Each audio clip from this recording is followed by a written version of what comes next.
Chapter 13 the house. अगर आपने इससे पहले वाले चैप्टर नहीं देखे हैं तो नीचे दिए गए डिस्क्रिप्शन के लिंक में जाकर आप देख सकते हैं। तो फिर कहानी शुरू करते हैं। कुछ दिनों पहले कुरुजुचो फर्स्ट हुरिकन नामक तूफान द्वारा तबाह हो गया था, लेकिन शहर के बीचों बीच उस तूफान से बहुत ज्यादा नुकसान हुआ। ड्रैगन फ्लाई पॉन्ड के आसपास जितने भी घर पाए गए थे सारे घर टूट के बिखर गए थे।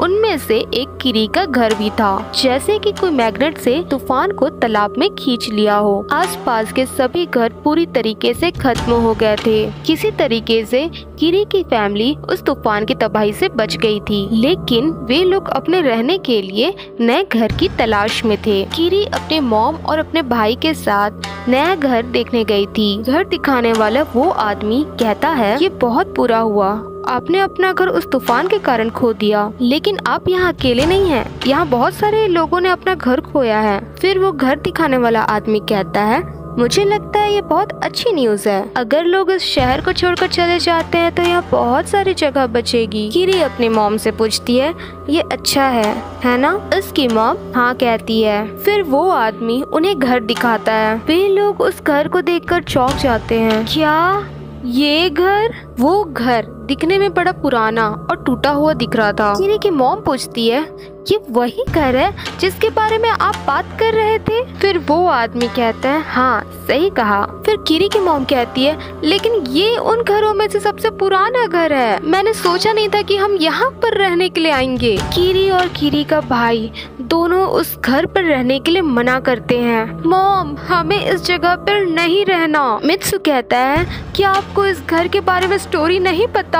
इन सब घर के बारे में किरी ने चैप्टर 5 में ही बता दिया है। अगर आप चैप्टर 5 की स्टोरी नहीं देखे हैं तो डिस्क्रिप्शन के लिंक में जाकर आप देख सकते हैं। कुरुजुचो में बहुत सारे लंबे लंबे घर थे, लेकिन उनमें से कुछ ही घर रहने लायक थे। लेकिन जो घर किरी की फैमिली देखने आई थी वो बहुत ज्यादा दिखने में हॉन्टेड था। वो घर 3rd स्ट्रीट में था और उस घर के बारे में लोगों का ये कहना था कि वहाँ कोई मॉन्स्टर रहता है जो रात को निकलता है। वहाँ आसपास के जितने भी पालतू कुत्ते थे उन सबको वो मॉन्स्टर मारकर जिंदा खा गया था। तभी वो आदमी ये सब स्टोरी सुनकर बहुत ज्यादा जोर जोर से हंसने लगता है और कहता है, यहाँ तो कोई ऐसी मॉन्स्टर वाली चीज ही नहीं है। लेकिन किरी की मॉम कहती है, आपको कुछ भी लगे लेकिन हम इस घर में नहीं रहेंगे। वो आदमी माफी मांगते हुए कहता है, आई एम सॉरी, लेकिन उस तबाही के बाद इस शहर में सिर्फ यही घर खाली बचा हुआ है। ये बिल्डिंग रिपेयर हो गया है और यहाँ बिजली भी अवेलेबल है और यहाँ तक कि हमने यहाँ टॉयलेट भी बना दिया है। देखिए, यहाँ सब प्रकार की सुविधाएं हैं। इस घर में 3 अलग अलग अपार्टमेंट है, उनमें से 2 में तो किराएदार रहते हैं और बाकी जो बच्चे जितने भी घर थे जो खाली थे वो उस तबाही के कारण अब खाली नहीं रहे। मैं पूरी गारंटी के साथ कहता हूँ, अगर आप इसके अलावा दूसरा घर खोजते भी हैं तो आपको घर नहीं मिलने वाला। अब किरी की फैमिली के पास उस घर में रहने के अलावा और कोई चारा नहीं बचा था। उसके बाद किरी की फैमिली उस घर में रहने के लिए शिफ्ट हो जाती है। वे लोग आपस में बातें कर रहे थे और उस घर के छत में ऐसा लग रहा था कि चूहा दौड़ रहा है। किरी की मॉम कहती है, इस घर में हम नहीं रह पाएंगे। उन्होंने यहाँ क्या रिपेयर किया है? यहाँ तो बस दीवारों की छेद को ही बंद कर रखा है। किरी कहती है, तो क्या अगर हमारे पास बिजली है और पानी ही नहीं है? किरी कहती है, डैड, अगर इस जगह पे इलेक्ट्रिसिटी नहीं है और न पानी है न प्लम्बिंग हुआ है तो आपको क्या लगता है कि ये जगह रिपेयर हुआ है? किरी के डैड कहते हैं, मुझे नहीं पता, ये सब तो मैं 19th सेंचुरी से सुनते हुए आ रहा हूँ। किरी अपने डैड की बात सुनकर चौंक जाती है।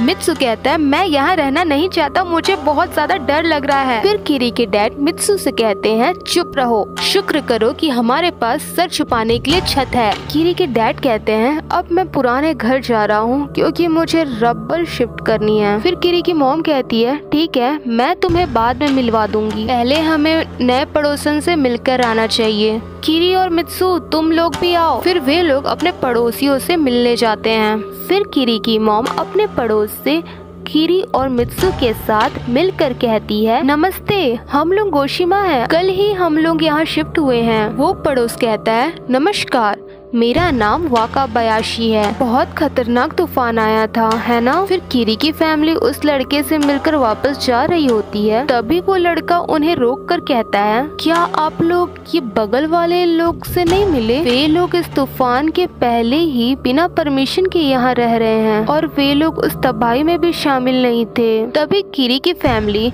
अपने पड़ोसियों से मिलने के लिए दरवाजा खटखटाने लगती है, लेकिन कोई दरवाजा नहीं खोलता। मित्सु कहता है, मॉम मुझे लगता है कि वहाँ कोई मॉन्स्टर रहता होगा। किरी की मॉम उसे शांत कराते हुए कहती है, फालतू बातें मत करो। मित्सु कहता है, लेकिन वो बहुत ज्यादा डरावना है। किरी की मॉम कहती है, चुप रहो नहीं तो वे लोग सुन लेंगे। किरी के डैड को पैर दर्द कर रहा था, वो अपना पैर को देख रहे थे। आउच, ये क्या है? ये कुछ निशान की तरह दिख रहा है, पता नहीं कहाँ से आ गया। किरी कहती है, दिखाइए। फिर किरी के डैड अपना पैर दिखाते हैं। किरी उनके पैर का निशान को देखकर चौंक जाती है, क्योंकि वे स्पाइरल फॉर्म में थे। तभी पीछे दीवार में होल था जिसे कोई देख रहा था। वो उस होल से किरी और उसकी फैमिली पर नजर रख रहा था। फिर रात होती है और कुछ आवाज आ रहा था। किरी और उसकी फैमिली सो रही थी। तभी उस आवाज से किरी का नींद टूट जाता है। किरी अपनी मॉम को उठाते हुए कहती है, मॉम ये कैसी आवाज है? ऐसा लग रहा है कि कोई जानवर चिल्ला रहा हो। मित्सु उठकर कहता है, जरूर ये मॉन्स्टर होगा। सुनो,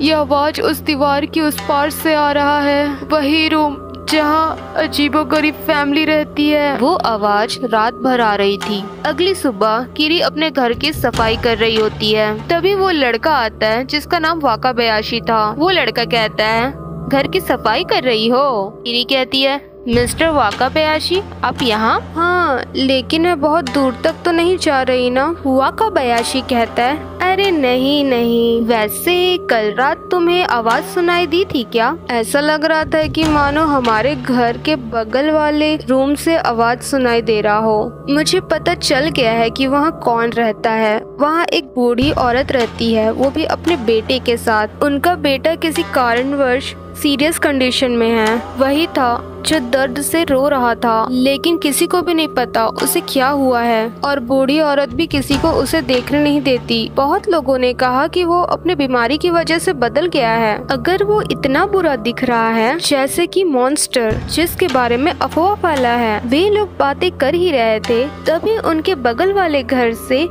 वही बूढ़ी औरत बाहर निकल कर आती है। वो अपने सर को स्कार्फ से ढकी थी और सर से लेकर पाँव तक कपड़े से ढकी हुई थी और अपने हाथ में बास्केट लिए बाहर आ रही थी। किरी और वाकाबायाशी दोनों उस औरत को देख रहे थे। फिर वाकाबायाशी कहता है, देखो मैं इसी के बारे में बात कर रहा था। वो औरत फटे हुए कपड़े को सुखा रही थी। वो औरत बास्केट से कपड़े निकाल ही रही थी कि उसको अचानक चक्कर आ जाता है और वो बेहोश होके नीचे गिर जाती है। किरी दौड़ते हुए उसे उठाने आती है। संभल के, आप ठीक तो है ना? क्या आप खड़े हो सकते हैं? तभी किरी उस बूढ़ी औरत के हाथ को देखकर चौंक जाती है, क्योंकि उस बूढ़ी औरत के हाथ में कुछ कांटे से दिखाई दे रहे थे जो स्पाइरल पैटर्न में थे। फिर वो औरत अपना सामान लिए अपने रूम में वापस चले जाती है। वाकाबायाशी पूछता है, क्या हुआ? किरी कहती है, कुछ नहीं। दोपहर को फिर से आवाजें आती है। मित्सु कहता है, फिर से वही चिल्लाने की आवाज। किरी ये सुनकर कहती है, नहीं, इस बार ये अलग आवाज है। वो बूढ़ी औरत, वो रो रही है। ऐसा लग रहा है कि उन्हें किसी चीज की जरूरत है। किरी दौड़ते हुए उस औरत के कमरे की तरफ भागती है। वो कहीं खतरे में तो नहीं?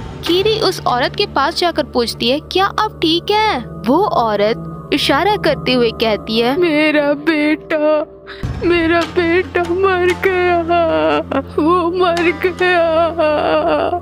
वो जब उस रूम की तरफ जाती है, देखकर डर जाती है और लंबे समय के बाद एम्बुलेंस आती है और उनके बेटे के लाश को उठाकर ले जाती है। हॉस्पिटल में उस बूढ़ी औरत को उस बीमारी की वजह से ऑब्जर्वेशन में रखा जाता है। उसका बेटा भी वही बीमारी से जूझ रहा था। वाकाबायाशी किरी से कहता है, वाह कितनी शर्मनाक बात है, मुझे भी वहाँ रहना था। किरी घास उखाड़ रही होती है और वाकाबायाशी उसे कहता है, उसका बेटा कैसा दिख रहा था होगा? प्लीज मुझे बताओ ना, मुझे जानना है। तुमने देखा? अगली रात जब मैं उनके रूम में गया था, मैंने देखा जहाँ उनका बेटा सोता था वहाँ छोटे छोटे छेद थे, वो भी बहुत सारे। लेकिन वहाँ छोटे छोटे छेद कहाँ से आए? आखिर वे क्या थे?